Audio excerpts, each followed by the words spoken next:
وأحسن منك لم تر قط عيني وأجمل منك لم تلد النساء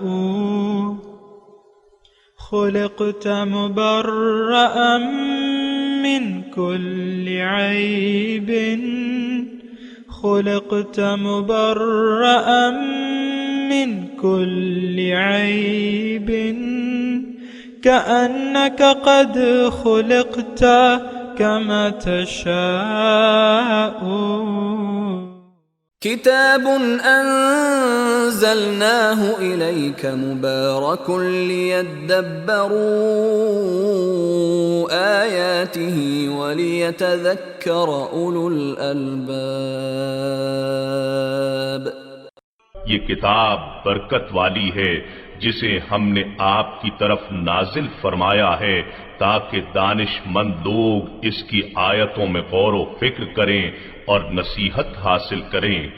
اللہم صلی علی سیدنا محمد وعلی آل سیدنا محمد بعدد کل ذرۃ مئۃ الف الف مرۃ. سامعین و ناظرین کرام، السلام علیکم ورحمۃ اللہ وبرکاتہ.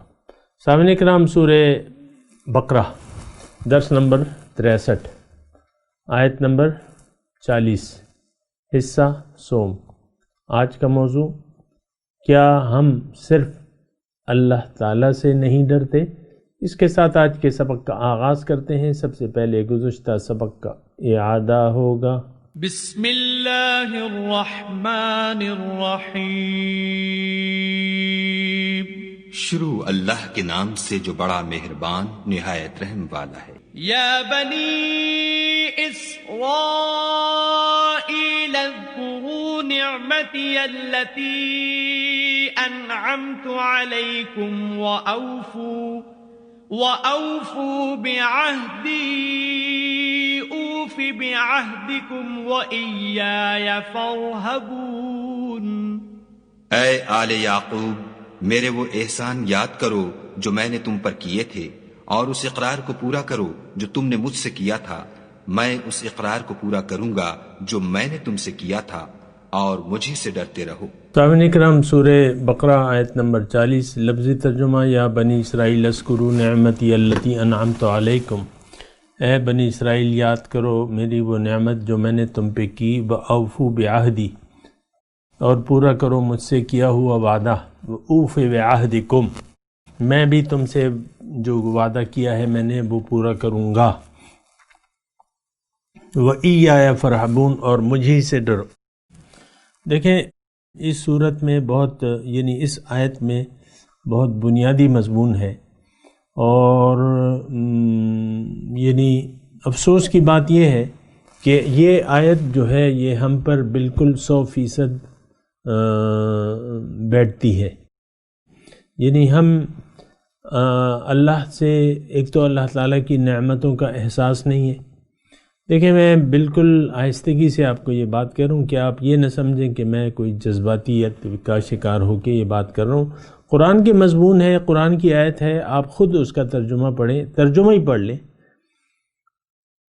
اور پھر خود فیصلہ کریں کہ ایسا ہے کہ نہیں ہے. میں آپ کو کہہ رہا ہوں کہ اس میں ایک تو اللہ تعالیٰ کی نعمت کا تذکرہ کرنے کا کہا جا رہا ہے کہ تم احساس کرو. ہمیں احساس نہیں ہے، ہمیں احساس نہیں ہے اللہ تعالیٰ کی نعمتوں کا. اور پھر اللہ تعالیٰ سے کیے ہوئے وعدے کا بھی نہ احساس ہے، نہ ہم اس کی ضرورت محسوس کرتے ہیں، نہ ہم کوئی وعدہ کرنے کے لیے اللہ تعالیٰ سے تیار ہیں. اب دیکھیں، دنیا میں تو مکافات عمل ہے، جیسا کرنی ویسی بھرنی. مسلمانوں نے ابتداء اسلام میں اپنے اوپر تکالیفیں برداشت کی، قربانیاں دیں. اللہ تعالیٰ نے ان سے وہ وعدہ پورا کیا. ایک حد تک دنیا میں اسلام کا چرچا ہو گیا، غلبہ ہو گیا. آپ کو معلوم ہے لاکھوں مربع میل جو تھا زمین، جو ممالک تھے، اللہ تعالیٰ نے مسلمانوں کے قبضے میں دے دی کسی خاص جد و جہد کے بغیر. اور اب بات یہ ہے کہ اس وقت ہم نے ہمیں اللہ تعالیٰ کی نعمت کا نہ تو احساس ہے نہ کرنا چاہتے، اللہ تعالیٰ سے ہم نے کوئی وعدہ نہ کیا ہے نہ کرنا چاہتے ہیں۔ یہ بھی یعنی اس بات پہ میں ذرا زور دے رہا ہوں، اوفو بعہدی اوف بعہدکم۔ اس وقت میں نے آپ کو کہا نا پہلے حصے میں اس جو ترجمہ میں کر رہا تھا کہ بھئی ہم نے تو، آپ کسی بھی لے مین سے پوچھیں کہ بھئی تمہارا کوئی اللہ سے کمٹمنٹ ہے؟ نہیں ہے، کوئی بھی نہیں کہہ سکتا، کوئی بھی نہیں کہے گا عام و خاص کہ اللہ سے میرا کوئی وعدہ ہے، اور اگر پتہ بھی چل جائے تو وہ وعدہ کرنے کے لیے تیار نہیں ہے۔ اللہ کو منزل بنانے کے لیے کوئی تیار نہیں ہے، زندگی اللہ کے لیے خاص کرنے کے لیے کوئی تیار نہیں ہے، اپنا رخ خالص اللہ کی طرف پھیرنے کے لیے کوئی تیار نہیں ہے، دیگر جو ہمارے خدا ہیں ان کو ہم ترک کرنے کے لیے تیار نہیں ہیں۔ کوئی عجیب سا مرحلہ ہے سامعین کرام، کوئی عجیب سی صورتحال ہے اس وقت یعنی، اور بے نہیں میں آپ کو کہہ رہا ہوں نا کہ یہودی جو گزشتہ مسلمان تھے جب حضور صلی اللہ علیہ وسلم تشریف لائے، انہوں نے ان کا مقابلہ کیا، ان نام نہاد مسلمانوں نے، یہودی مسلمانوں نے۔ ظاہر ہے کہ وہ یہودیت کا نام تو انہوں نے خود لگایا تھا، حالانکہ وہ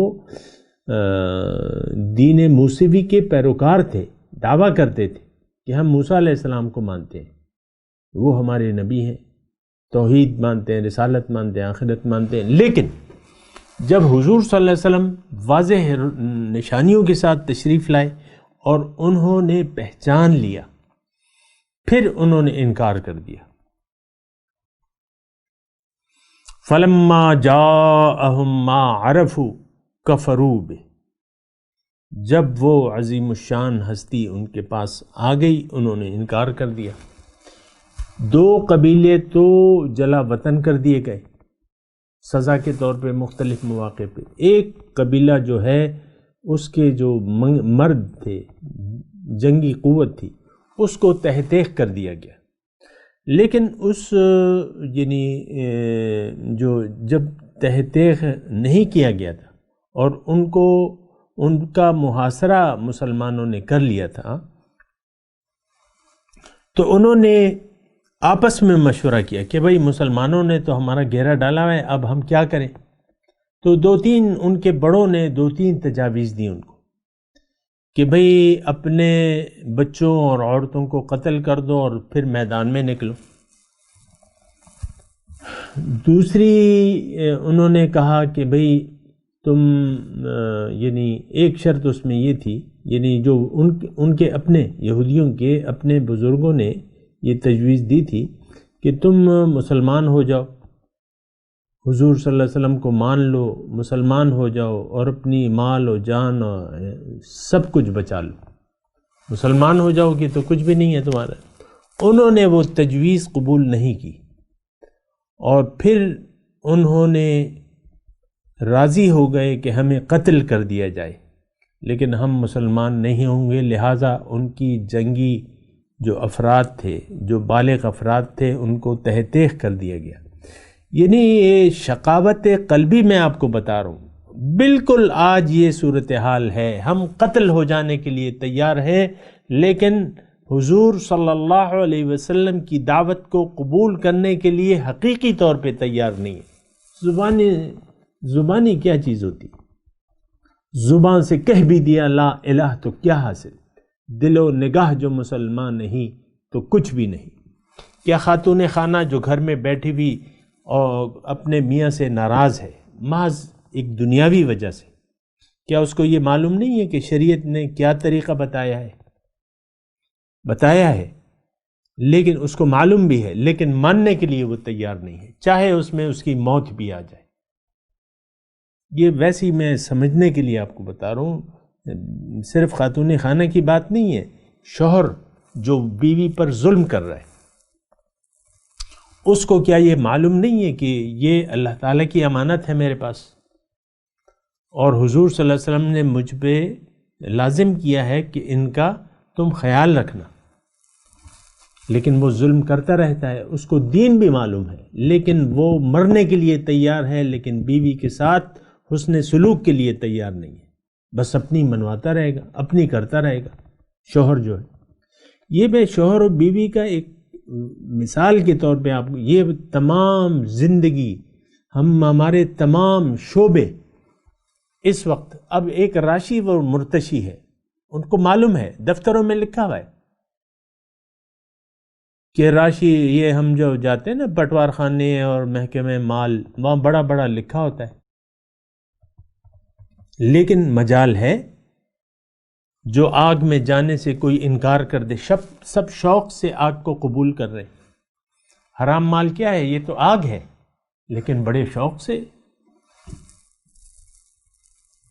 حاجی صاحب ہیں ہمارے، میری اپنی، یعنی میں اپنا واقعہ بیان کر دیتا ہوں، ایک ڈپارٹمنٹ کے سربراہ تھے، میرا ان سے کچھ کام تھا، میرا کام نہیں تھا بلکہ میرا ایک جائز کام تھا جو میں کر رہا تھا، اس کی میں تفصیل نہیں بتاتا ورنہ وہ پھر سارے کردار سامنے آ جائیں گے نا۔ انہوں نے مجھے منع کر دیا، میرا اپنے ایک جائز کام کو کرنے سے منع کر دیا، اور 1,00,000 روپے رشوت مانگی مجھ سے، 1,00,000 روپے، جو ان کا ٹاؤٹ تھا کہ بھئی صاحب کو تو یہ دے دو، مجھے جو تم دیتے ہو۔ اور ان کا حال کیا تھا، ابھی وہ حج کر کے آئے تھے، اس افسر نوجوان افسر تھا، اس کے ماتھے پہ داغ سجدہ تھا، ابھی وہ حج کر کے حضور صلی اللہ علیہ وسلم کے روضے کا سلام کر کے آیا تھا، اور مجھے کہتا تھا کہ مجھے آگ میں سے حصہ دے دو میرا۔ یہ ہمارا، دیکھیں، یہ صرف ایک مسلمان نہیں، یہ ہمارا امت مسلمہ کا مسئلہ ہے۔ اسلام کو نہ ہم سمجھے ہیں، نہ سمجھنے کے لیے تیار ہیں، سمجھ گئے تو قبول کرنے کے لیے تیار نہیں ہیں۔ یہ تو آپ دیکھ لیں نا، بالکل وہ حضور صلی اللہ علیہ وسلم کی جو میں نے حدیث سنائی تھی کہ ان میں سے اگر کوئی گوہ کے سوراخ میں تم بھی یہ داخل ہونے کی، آج بالکل ہم اور یہود جو مدینے کے یہود ہیں، حذو النعل بالنعل، ایک جوتا جو دوسرے جوتے کی طرح ہوتا ہے نا، اس طرح تم گزشتہ قوموں کی پیروی کرو گے۔ آپ کو کوئی احساس، آپ کو مطلب عام لوگوں کو، میں جو گفتگو کر رہا ہوں ذرہ برابر میں سمجھتا ہوں کہ اس قوم پر کوئی اثر کرے۔ اس قوم پہ تو اللہ کی باتیں اثر نہیں کرتی، رسول کی باتیں اثر نہیں کرتی۔ اللہ کے رسول، میں تو کہہ رہا ہوں نا آپ کو، الراشی والمرتشی فی النار، یہ کس کا لفظ ہے؟ یہ کس کا حکم ہے؟ کس کا فرمایا ہے؟ میرے رسول کا ہے، لیکن ہم پہ مجال ہے۔ وہی جو پٹواری ہے وہ ساری دوپہر تک رشوتیں سمیٹتا ہے، دوپہر کی نماز کے آگے وقت آ کے نماز میں کھڑا ہو جاتا ہے، میں خود دیکھتا ہوں۔ یہ حال ہے ہمارا۔ تو یہ قرآن کس کے لیے ہے؟ ہم کیوں پڑھ رہے ہیں قرآن؟ جب اپنی حالت بدلنے کے لیے آپ تیار نہیں ہیں تو پڑھ کیوں رہے؟ بہرحال اللہ تعالیٰ ہم پر بہت مہربان اور شفیق ہے، اور ہمیں باوجود اس کے یہ کہہ رہا ہے کہ دیکھو بنی اسرائیل کی طرح تم نے میری نعمتوں کو بھلا دیا ہے۔ میں تم سے بھی کہہ رہا ہوں، بنی اسرائیل سے بھی، جو میرے بندے ہیں ان سے بھی کہہ رہا ہوں کہ تم میری نعمت کو یاد کرو جو میں نے تم پہ کی ہے، اور مجھ سے کیا ہوا وعدہ پورا کرو، بس پھر میں دیکھیں یہ مشروط ہوتی ہے۔ اللہ کی مدد کے وعدے جو ہیں وہ مشروط ہوتے ہیں، یہ بات نوٹ کر لیں۔ یہ نہیں کہ آپ نے بس زبان سے کہہ دیا اور پھر اللہ نے وعدہ کر دیا۔ اللہ کا وعدہ، دیکھیں بعض چیزیں تو غیر مشروط طور پہ اللہ تعالیٰ کی نعمتیں ہم پہ ہو رہی ہیں، ہم مسلمان ہوں یا کافر ہوں، اللہ تعالیٰ نے میرا رزق لکھ دیا ہے، وہ مجھے دے گا، میں کافر ہوں یا مسلمان ہوں، جو بھی ہوں۔ ان النفس لن تموت حتی تستکمل رزقها، کوئی نفس اس وقت تک نہیں مرتا جب تک وہ اپنا رزق ختم نہ کر لے۔ تو دیکھیں بعض چیزیں غیر مشروط ہیں، بعض رحمتیں، بعض نعمتیں غیر مشروط ہیں، وہ اللہ تعالیٰ دے رہا ہے، دیتا چلا جائے گا، لیکن بعض وعدے اللہ تعالیٰ کے مشروط ہوتے ہیں، خاص طور پہ جو اخروی معاملات ہیں یہ مشروط ہیں، جنت ہے، دوزخ ہے، یہ ساری مشروط چیزیں ہیں۔ جنت مشروط ہے ایمان اور عمل صالح کے ساتھ، جس کا ایمان اور عمل صالح نہ ہو وہ جنتی نہیں ہو سکتا۔ ایمان ہمارے دل میں تو ہے ہی نہیں، ہمارے دل میں تو یقین ہے دنیا کا، ایمان کا مطلب یقین ہوتا ہے، دنیا کا یقین ہے کہ یہی دنیا ہے، اور سب آپ لوگ چلے جا رہے ہیں بڑے بڑے فلاسفر، اور میں دیکھتا ہوں نا، یعنی مجھے میں بھی کوئی ایسا وہ نہیں ہوں، لیکن میں تو دیکھتا ہوں کہ بڑے بڑے ہوشیار لوگ جو ہیں وہ جو ہے بات کو سمجھنے کی توفیق ہی نہیں رکھتے۔ صحیح بات،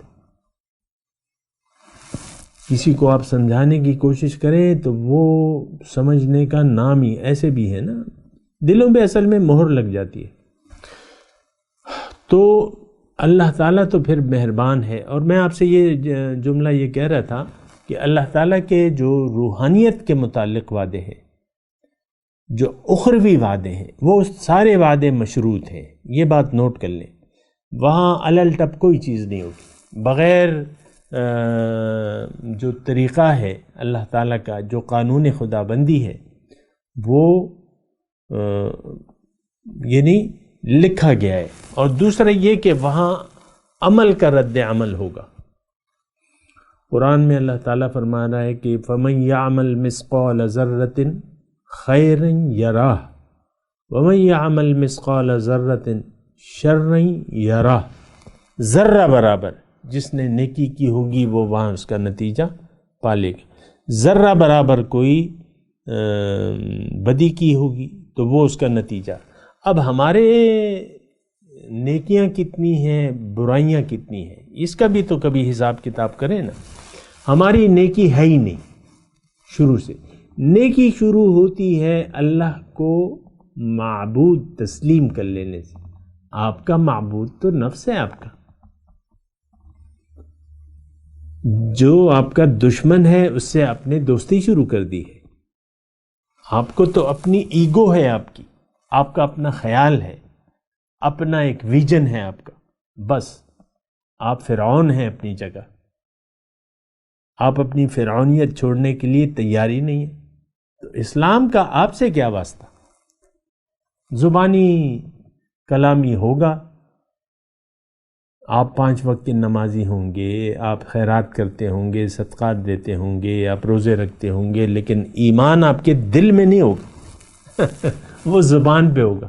اور چند افعال جو ہم کر رہے ہیں نا، یہ رواج زمانہ ہے، لوگ روزے رکھ رہے ہیں، سارا گھر روزے رکھ رہا ہے، میں بیچ میں روزے نہ رکھوں تو پھر مزہ تو نہیں آئے گا۔ افطاریوں میں ہاں فضول خرچی کرو، یہ دہی بڑے اور یہ سارے ناجائز نہیں ہیں، لیکن ہمارا زیادہ تر پھر افطاری اور سحری پر ہوتا ہے، افطاری میں کیا ہوگا اور سحری میں کیا ہوگا، اور پھر روزہ جس طریقے سے ہم گزارتے ہیں وہ آپ کو معلوم ہے۔ ہر چیز، ایک جملہ میں کہہ رہا ہوں، اس کو ذرا نوٹ کر لیں، آج دین کی ہر چیز سے روح اس کا باطن نکل چکا ہے۔ نماز، روزہ، کلمہ طیبہ، سب سے پہلے کلمہ طیبہ، ہم جانتے نہیں ہیں کلمہ ہے کیا چیز، اس کا مطلب کیا ہے، اس کے تقاضے کیا ہیں، ہم نہ جانتے ہیں نہ جاننا چاہتے ہیں۔ بڑی افسوس کی بات، یعنی جاننا بھی نہیں چاہتے نا، یہ ایک الگ مسئلہ ہے۔ اب میں یعنی مثال کے طور پہ کہہ رہا ہوں، لاکھوں، مثال کے طور پہ میرے درس لاکھوں لوگ سنتے ہیں، لیکن وہ ان کی زندگی تو نہیں بدلتی۔ ہاں جی بڑی اچھی تقریر ہے، ماشاء اللہ، سبحان اللہ، بات ختم ہو گئی۔ کوئی انگوٹھا دکھا دیتا ہے، ہاں جی بڑی اچھی بات کی، بات ختم ہو گئی۔ عمل کرنے کے لیے کوئی تیار نہیں ہے، اپنا زندگی کا رخ بدلنے کے لیے تیار نہیں ہے۔ تو میں آپ سے یہ کہہ رہا تھا کہ اللہ کے ہاں جو اخروی روحانی باطنی معاملات ہیں وہ پھر مشروط ہیں۔ فَاذْكُرُونِي أَذْكُرْكُمْ إِن تَنصُرُوا اللَّهَ ینصرکم، اوفوا بعہدی اوف بعہدکم. یہ سمجھنے کی کوشش کریں. ہمارے ذہن میں یہ ہے کہ بس ہم نے کلمہ پڑھ لیا ہے، بس اب جنت کا میں ٹھیکیدار ہوں، جو بھی کروں وہ میری مرضی ہے. لیکن میں چونکہ کلمہ میں نے پڑھا ہوا ہے اور چند نماز روزہ کر لیا ہے، بس میں تو ٹھیکیدار ہوں جنت. ایسی بات نہیں ہے سامنے کا، نہیں ہے ایسی بات. ایمان دل میں آپ کے جب تک داخل نہ ہو آپ مومن کہلا نہیں سکتے. تو قرآن کی آیت ہے، میں تو نہیں کہہ رہا. کوئی مفتی نہیں کہہ سکتا کہ بھئی یہ مومن بھی ہے، یہ مسلمان مومن ہے، کیونکہ ایمان تو دل کی چیز ہے. لیکن دل کا ایمان ہمیں تو معلوم نہیں ہوتا، وہ تو ایک الگ بحث ہے. لیکن میں یہ کہہ رہا ہوں کہ ہمارے دل میں ایمان نہیں ہے. ہم اللہ کو نہ اپنی منزل نہ ہم نے بنایا ہے، نہ بنانے کے لیے تیار ہیں. اور پھر اللہ تعالیٰ سے وعدہ کیا ہے یہ تو ہم جانتے نہیں. اللہ کے ہم سے کیا وعدے ہیں وہ بھی ہم نہیں جانتے. تو یہ دیکھیں بس ویسے ہی ہم پڑھ رہے ہیں. آج مطلب تیسرا سبق ہے جو اسی آیت پر میں آپ کے سامنے دہرا رہا ہوں، اور یہ بڑی اہم ہے اور بنیادی چیز ہے. جیسے کہ ہر چیز مطلب اہمیت ہوتی ہے. یا ایھا الناس اعبدوا ربکم الذی خلقکم والذین من قبلکم لعلکم تتقون. اسی طرح یہ آیت جو ہے تو اس میں مبتلا ہوں. میں نے اللہ کی نعمتوں سے عملاً نہ پہچانا ہے نہ پہچاننا چاہتا ہوں، نہ اللہ سے میں نے کوئی وعدہ کیا ہے نہ کرنا چاہتا ہوں. بس وَإِيَّايَ فَارْهَبُونَ میں مسئلہ کیا ہے کہ مجھ سے ڈرو. ہمیں تو خوف ہے ظاہر کا، ظاہر سے توقع ہے کہ ظاہر ہمیں فائدہ دے گا، اور ظاہر سے اب یہ چوری چکاری رشوت کرپشن یہ کیوں ہمیں یہ ہوتا ہے کہ ہمیں کچھ فائدہ حاصل ہو جائے گا.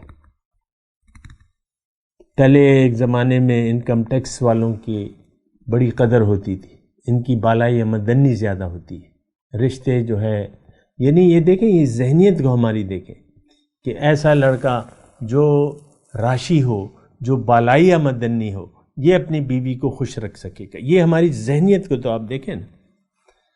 اب اس پہ میں مطلب کیا اور بات کروں، لیکن میں وَإِيَّايَ فَارْهَبُونَ کی میں بات کر رہا ہوں. صرف مجھ سے ڈرو. اب ہمیں صرف رب سے خوف نہیں ہے، باقی تو دنیا کے نفع و نقصان کا ہمیں لالچ بھی ہے اور خوف بھی ہے. وَإِيَّايَ فَارْهَبُونَ یہ اس میں اگر عربی گرامر کے حساب سے اگر آپ دیکھیں، صاحب علم لوگ سمجھتے ہوں گے کہ فقط مجھ سے ڈرو. وَإِيَّايَ فقط مجھ سے ڈرو. تو لیکن فقط ہم اللہ سے نہیں ڈرتے، غیر اللہ سے کا خوف بھی ہے اور غیر اللہ سے امیدیں بھی ہیں. بتوں سے تجھ کو امیدیں، خدا سے نا امیدیں، مجھے بتا تو صحیح اور کافری کیا ہے. ہم نے تو بتوں سے امیدیں رکھی ہوئی. پیسہ چاہیے، پیسہ چاہیے، پیسہ چاہیے. اب پیسے کے لیے پھر جو بھی آپ کے ذہن میں آتا ہے آپ کرتے ہیں، جائز بھی ہو، لیکن خدا اگر آپ کا پیسہ ہو تو آپ کی آخرت تو گئی. آپ حلال کما رہے ہیں لیکن آپ کی نظر دنیا پر ہے، منزل دنیا ہے، تو آخرت تو برباد ہو گئی آپ کی. وہ حلال کس کام کا؟ وہ تو پھر جو ہے یورپی ممالک جس پہ آپ ایمان لے آئے ہیں وہ بھی حلال کماتے ہیں، جھوٹ نہیں بولتے، دھوکہ نہیں دیتے، لیکن جہنمی ہیں وہ، کیونکہ ان کا ایمان نہیں ہے. ایمان شرط ہے، ہمارا تو ایمان ہی نہیں ہے. وَإِيَّايَ فَارْهَبُونَ. بہرحال آگے چلتے ہیں. وَآمِنُوا بِمَا أَنزَلْتُ. اللہ تعالیٰ فرما رہا ہے کہ تم ایمان لے آؤ جو میں نے نازل کیا ہے، مُصَدِّقًا لِمَا مَعَكُمْ، جو تصدیق کرتا ہے جو تمہارے پاس تعلیم ہے. وَلَا تَكُونُوا أَوَّلَ كَافِرٍ بِهِ. اور تم مت بنو اس کے اول انکار کنندہ، ولا تشتروا بآیاتی ثمنا قلیلا، اور تم مت خریدو میرے احکامات کے بدلے دنیا کا حقیر مفاد، وَإِيَّايَ فَاتَّقُونَ، اور فقط مجھ سے میرا تقوی ہے، فقط میرا تقوی اختیار کر لو۔ یہ بات کرتے ہیں وَآمِنُوا۔ اب دیکھیں وہ اللہ تعالیٰ نے اس آیت پہ تھوڑا سا غور و فکر کریں نا کہ تم اب کرنا کیا ہے، یعنی اوفو۔ اب یہ آیت جو ہے یہ پہلی آیت نمبر 40 کی تھوڑا سا اس میں ایک مطالبہ ہے، اب اس میں جو کرنے کے کام ہیں وہ بتائے جا رہے ہیں۔ اب تم وَإِيَّايَ فَارْهَبُونَ، اوفو بعہدی اوف بعہدکم، اب کرنا کیا ہے، وَآمِنُوا بِمَا أَنزَلْتُ، جو تعلیم میں نے نازل کی ہے اس پر یقین کر لو۔ اب یہ بات جو ہے یہ بنیادی ہے، یہ بنیادی ہے۔ قرآن پر ہمارا یقین نہیں ہے، نہ اسلام پر ہے، نہ حضور صلی اللہ علیہ وسلم کی دعوت پر ہے، بلکہ ہمیں تو پتہ ہی نہیں ہے کہ حضور صلی اللہ علیہ وسلم کی دعوت ہے کیا۔ وَآمِنُوا بِمَا أَنزَلْتُ مُصَدِّقًا، اللہ تعالیٰ فرما رہا ہے کہ تم یقین کر لو جو میں نے نازل کیا ہے تمہاری طرف، تمہارے لیے، اور تم اس سے انکار نہ کرو۔ وَلَا تَشْتَرُوا بِآیَاتِي ثَمَنًا قَلِيلًا، اور میرے جو احکامات ہیں اس کے بدلے حقیر مفاد نہ لو، اور مجھ سے فقط مجھ سے ڈرو۔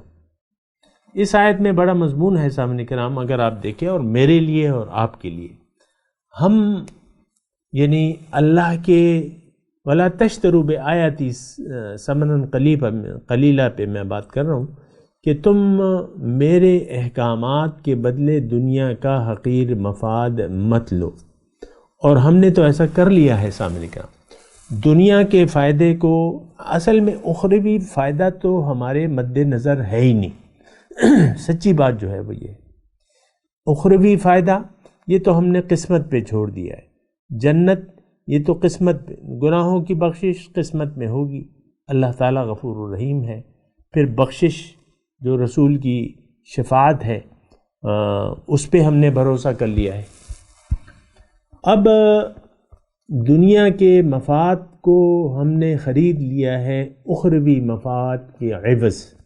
یہ میں ایک عام جملہ کہہ رہا ہوں، اس کو آپ اگر نوٹ کر لیں اور پھر اس پہ سوچیں تو بہتر ہوگا۔ بہرحال اللہ تعالیٰ فرما رہا ہے کہ جو میں نے تمہیں کہا ہے، یعنی جو منزل میں نے تمہیں دی ہے، دیکھیں آیات جو میرا حکم ہے۔ اب اللہ کا حکم بنیادی طور پہ کیا ہے؟ اعبدوا ربکم یا ایھا الناس اعبدوا ربکم، یا ابھی ہم نے پڑھا ہے آدم کے قصے میں کہ اہبطوا منا اہبطوا منہا فإما یأتینکم منی ھدی، یہاں سے نیچے اترو اور تمہاری پاس میری طرف سے ہدایت آئیں گی تو اس کا اتباع کرو۔ ہدن ہدایت، آیاتی کا مطلب وہ ہدایت جو اللہ تعالیٰ نے ہمیں دی ہے۔ دیکھیں چلے اس پہ انشاءاللہ پھر بات کریں گے، لیکن ابھی وقت اختتام پذیر ہے۔ میں تلاوت کرتا ہوں، میرے ساتھ دہرائیے۔ اعوذ باللہ من الشیطان الرجیم، بسم اللہ الرحمن الرحیم۔ یا بنی اسرائیل اذکروا نعمتی التی انعمت علیکم وَأَوْفُوا بِعَهْدِي أُوفِ بِعَهْدِكُمْ وَإِيَّايَ فَارْحَبُونَ۔ ترجمہ سنا دیں۔ یا بنی اسرائیل اذکروا، اے بنی اسرائیل یاد کرو، نعمتی التی انعمت علیکم، میری وہ نعمت جو میں نے تم پر کی ہے، وَأَوْفُوا بِعَهْدِي أُوفِ بِعَهْدِكُمْ، اور پورا کرو مجھ سے کیا ہوا وعدہ، میں بھی تم سے اپنے وعدے وفا کروں گا۔ وَإِيَّايَ فَارْحَبُونَ، اور فقط مجھ سے ہی ڈرو۔